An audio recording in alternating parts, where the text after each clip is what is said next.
Nathaniel Gavronsky here, and today I'm going to break down Tim Ryan and his former candidacy to the presidency of the United States. He's dropped out of the race.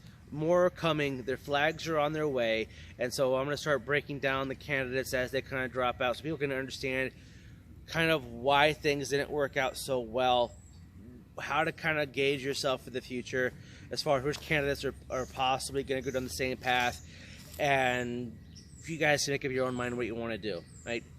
That's all these are for, is I want to educate people on kind of the background and for my observations, in which there are a lot of observations of the 2020 primary here in Iowa caucus and primaries of the cycle. I want you to have some information about what is going on the ground.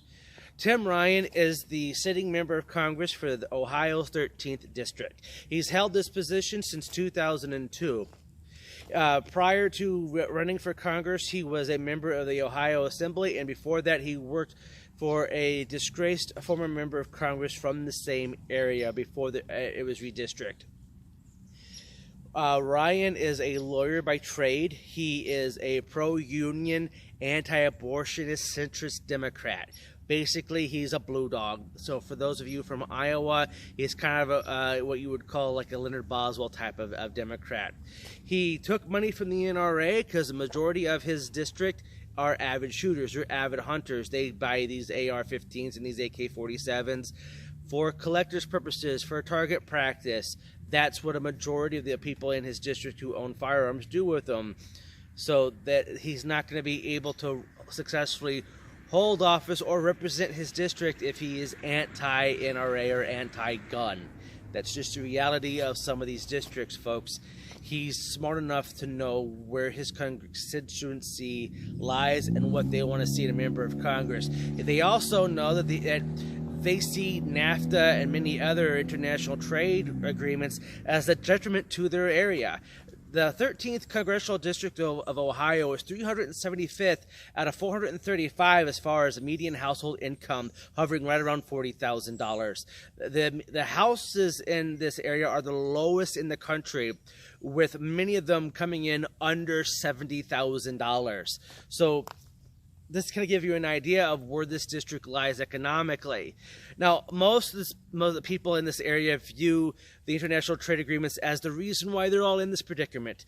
This part of Ohio is where the Chevy Spark Cruze, that hybrid, was being made in Youngstown. The area consists of Youngstown and Warren, that whole northeastern part of the state where I-80 kind of dips down and into Pennsylvania. The area was once a booming manufacturing hub, along with parts of western Pennsylvania and Michigan and Indiana. But in the early 90s, as international trade started picking up, a lot of jobs moved out, and so did their incomes. So you have to understand that this is where these people are coming from, and Tim Ryan is a product of this area. Tim Ryan, when he entered into the 2020 presidential race, he came in as someone who was a moderate by definition. Like I said, he was pro-union but anti-abortionist, even though he did not vote with the Republicans when it comes to defunding Planned Parenthood, because he still believes that government shouldn't be telling people what they can and cannot do, and that goes both directions for him. He believes that women and their families should have more power to determine what they do as far as abortion and family planning than what the government does. And there's a lot of Republicans that agree with him on that, even though they all mostly voted for the defunding of Planned Parenthood. Tim Ryan was looked at as someone who was kind of standing still. He had been kind of seen as a rising star in Ohio Democratic circles as possibly running for governor or for Senate. In fact, he declined running for Senate a few years ago because he wanted to Sherrod Brown, who he believed to be the more senior statesman, to take that place. And as the sitting governor asked him if he wanted to join as the second in command, he declined because of his chairmanship on the Appropriations Committee in the House that Nancy Pelosi rewarded him with for his loyalty to her in many respects of her ascension to the Speaker of the House before Boehner came in. Tim Ryan is someone who really worked hard for trying to bring earmarks back to his district. He was really popular in his district, but when Boehner came in, a lot of that stuff went out the window. So this is kind of the background of Tim Ryan. He is trying to bring all this stuff back to his district. He really concentrated on his district, but because of that, his politics were more of a moderate tone. And the cycle for 2020 is no place for moderates. The reason why people like him aren't getting any time, any media, any coverage is because he's not promoting the issues that everyone in the media and the base wants to hear about. He's very conservative on many social issues. He's very far left economically and foreign policy wise. He's very, very far left. He's really, and the ACLU counts him as being far left on these issues, even though if he is a little bit more on the conservative side with some of the social issues. But he's a property of his district, and he has represented his district, and he's done that very, very well. So coming into Iowa for the 2020 race, he really wasn't getting any traction because everyone wants to talk about how they hate Donald Trump. And he comes from an area that voted for wide margins for Barack Obama. Ohio went to Donald Trump in the 2016 election. Things are starting to change as far as what the voting people in the area are wanting to see in a chief executive.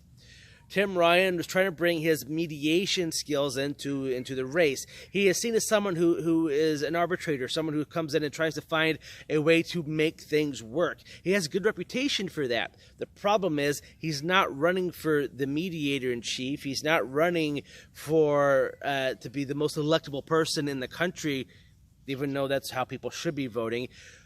He's running for the nomination to the presidency by the Democratic Party, and the way the party is working right now is as same with the Republican Party, the bases are going to run the show. And without being able to be a hardliner on many social issues that the Democratic Party is looking for in this cycle, it was hard for him to catch any traction. He's not the only person in the race who's running more of as a moderate. And from the looks of things, even people that are running kind of on the left are still having a hard time gaining traction because they're not far enough to the left on certain issues. And someone who has seen themselves being more of a social moderate, the candidacy for the president on the Democratic side for 2020 is just not in the cards. Regardless of his economic and foreign policy stance, most people in the party are looking for a way of getting rid of Donald Trump and for promoting their social beliefs, what they want to see on a social level. And Ryan was just not able to catch on because it's really not his race. It's really not where his core competency comes from. Tim Ryan is a very capable member of Congress. I like him tremendously. I've talked to him a lot about some of the deals that we have going on with manufacturing and why he should support the USMCA. So I believe that he is going to be a supporter of this because it mandates that the wages in Mexico and Canada are equal in the U.S. dollar amounts that they would be in the United States. And even though he's kind of against these international agreements as a whole, he understands that there is a necessity to them, but that we also have to make sure that any of these deals that go forward have an American centrist position as far as how corporate America and the wage earners here, and especially his district, are going to fare with the new type of deals. So I really wish Congressman Tim Ryan the best. I think he does have a future ahead of him. I don't know necessarily if that future will involve the Democratic Party as the party moves further and further to the left. Now, the Republican Party, which is also moving to the right on some issues and moving kind of towards the left on other issues, I don't know where Tim Ryan's going to find himself in the next couple of cycles. But I do know that he cares very much about his district and that he worked very hard to make sure the people of the 13th District of Ohio were getting the representation that they asked for. So in that, I do applaud Congressman Tim Ryan for his work as a member of Congress. You guys have to realize that 80% of what people's interactions with their sitting members of Congress aren't bills, but it's casework. It's bringing issues that are local to the national forefront.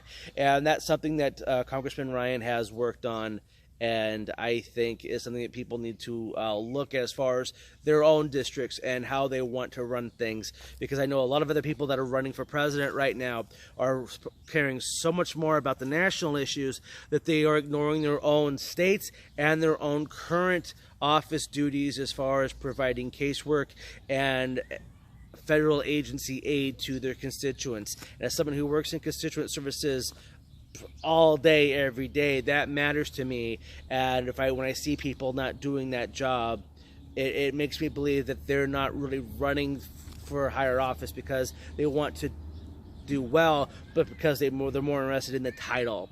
Something that Tim Ryan really wasn't really into. He didn't care so much about the title. He just really wanted to do a good job. There are still a few other people running for president on the Democratic side that don't care about the title. They actually just want to try to do a good job. And again, I also honestly believe that Donald Trump doesn't really care about the title so much. For him, he just wants to really do a good job. And that's the reason why he donates his salary. But that's just trying to be as objective as I can, because I don't really think he likes the title, and I don't really think he enjoys the job all that much. And there's a few other people that are on the Democratic side that really aren't going for the title. They really honestly believe they're doing it for the right job. Unfortunately, they're also not doing very well. Their flags are on their way. Trust me, from the numbers I've seen, their flags are on their way.